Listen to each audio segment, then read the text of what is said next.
City University Television, in association with the New York Times, presents a Times Talk series with editors and writers of the New York Times.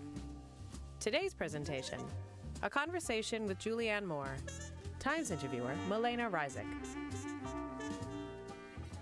Good evening, everyone. I'm Carol Olsen-Day of the New York Times, and it's my great pleasure to welcome you to this exciting Times Talks at the Times Center. Our guest tonight is only the 9th person in Academy history to receive 2 acting Oscar nominations in the same year. For Best Actress for her outstanding performance in Far From Heaven, and for Best Supporting Actress for her unforgettable work in The Hours. In addition to her 4 Oscar nominations, she has been awarded her industry's highest accolades, including a Golden Globe, the Gotham Award, the Critics' Circle, Emmy, Independent Spirit, London and LA Film Critics Circle Awards, and the highest acting laurels from the Venice and the Sundance Film Festivals, and 3 National Board of Review Awards. Her most recent movie, the critically acclaimed The Kids Are All Right, was just named to the American Film Institute's list of top 10 films of the year. We are honored and delighted to have this distinguished actress here tonight, and you'll hear much more about her and her work in just a moment from our moderator. This time of year, our moderator is best known as the carpetbagger. She's your nytimes.com guide on the red carpet to the news and the nonsense of award season. In the Carpetbagger blog, which you should check out on nytimes.com, of course, she and her colleagues take a look at films and the people who make and star in them, the business trends, the technical breakthroughs, and the interesting moves by the Hollywood moguls. Before she became the bagger, she chronicled cultural life in New York for the Urban Eye video series on nytimes.com. So please join me in welcoming our moderator, Milena Ryzik, and our very special guest, Julianne Moore.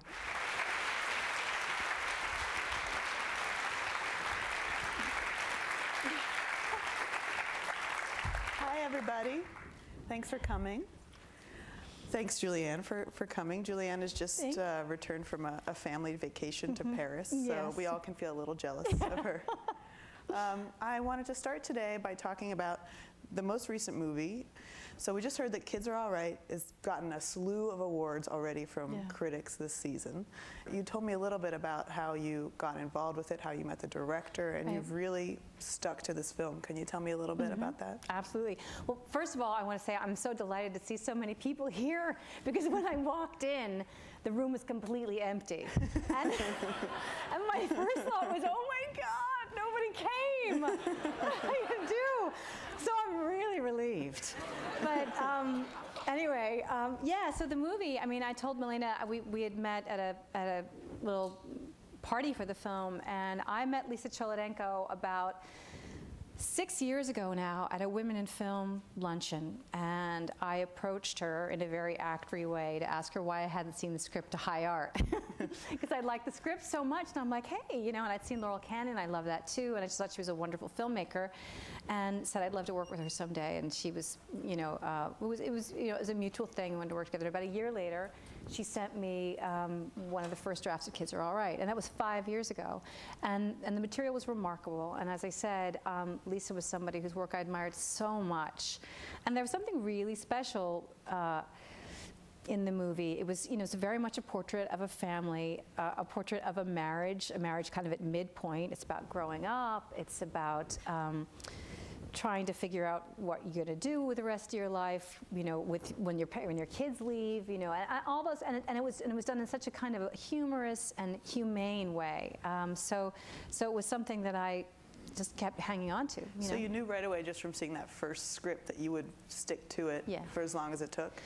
Did you know that it might take 5 years? You don't think that way. You don't think, oh, this is going to be 5 years. You know, you don't. You think, oh, I hope we get this financed soon. I'd like to do it in the spring. I mean, that's always what you think. But I've had several projects where that's the nature of it. It's become more and more difficult to finance independent film, and it used to be that people could really kind of slap it together quickly, but now it can take years to piece things together, and even then it's dependent on cast involvement and different kind of combinations that are attractive to a financer. So in this case, Lisa said that it was helpful to her because she was able to make more drafts and perfect the characters and get it to a place where she was really happy with it, and obviously it's worked out. Did you follow all those iterations? Some of them I saw, and some of them I didn't. It's sort of painful when you have a movie that kind of almost comes together and then sort of falls apart. So, so for an actor, you're just like, okay, just let me know the next time you think we have the money or whatever, Then I'd see little things, and then finally just, and I'd email her once in a while and say, what's going on with it, and what do you think, and but no, I didn't see all the different drafts. Did you always know that you were going to be Jules, or did you think? When she first offered me the script, she said, I've written this movie, and you can play either one. Who do you want to play? And I liked Jules right away. I thought it was pretty unusual to see somebody. I mean, I think often in cinema, you see somebody's arc kind of laid out, or the character seems certain of what their dilemma is. I want to get married. Let me spend the movie finding a guy. I'm going to get married at the end. That kind of thing, to be very simplistic. And I think in life, we very rarely know what our dilemma is. We don't know. The thing about Jules, I mean, she's in a complete kind of she's so lost. She's at such a crossroads.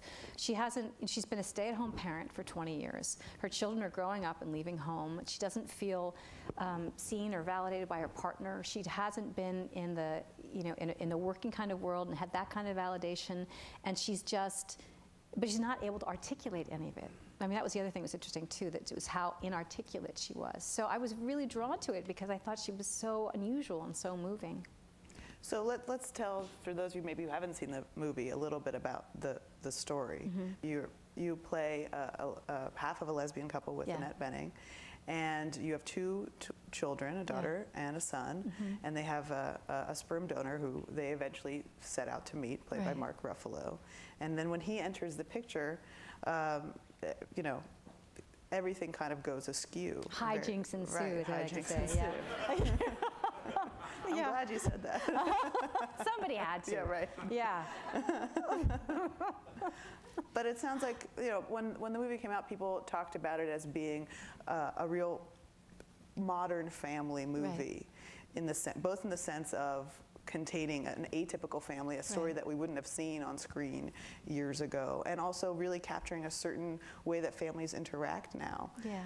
So, and Lisa has talked about, and you guys have talked about, that it didn't necessarily have a political overlay, except for the fact that it was about a lesbian couple. Yeah. It sounds to me like you were more interested in the character, but can you talk a little bit about that other stuff? Yeah, I think, I was interested in the relation, in the marriage too. I mean, it wasn't just the character, but it was the fact that it was an exploration of a middle-aged marriage. You don't see that very often either. You don't. At the heart of every family, there are two people who decided to be together and have children together, and the exploration of that is, I think, endlessly fascinating, particularly at midpoint. Usually, like I said, we usually see these romance things where people meet and get married, but you don't see, or you see a divorce movie or something. But to see a couple kind of struggling and sort of trying to come back together, reach each other, and yeah, that was really interesting. And whether or not, what straight, gay, whatever, that really didn't matter to me. That was less interesting. But of course, great, because it's, I don't know, I mean, the movie is really about universality. It's really about how we all are in our families, which is why I think people have responded to it. Yeah. Should we watch the clip?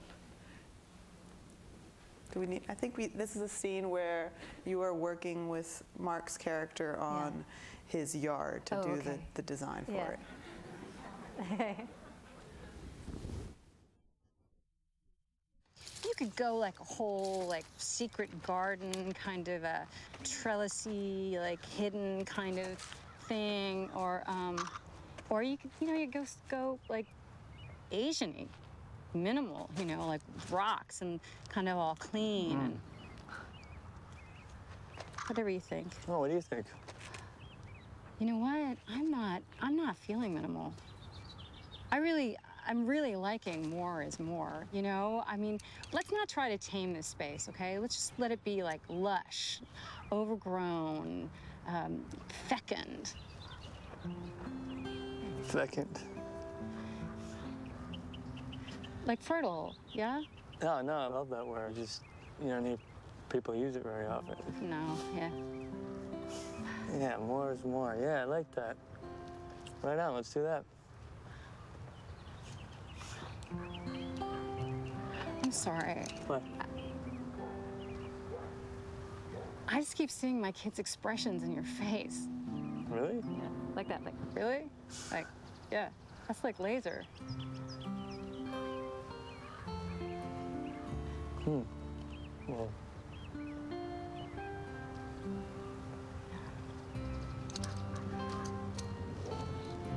Do you like patios?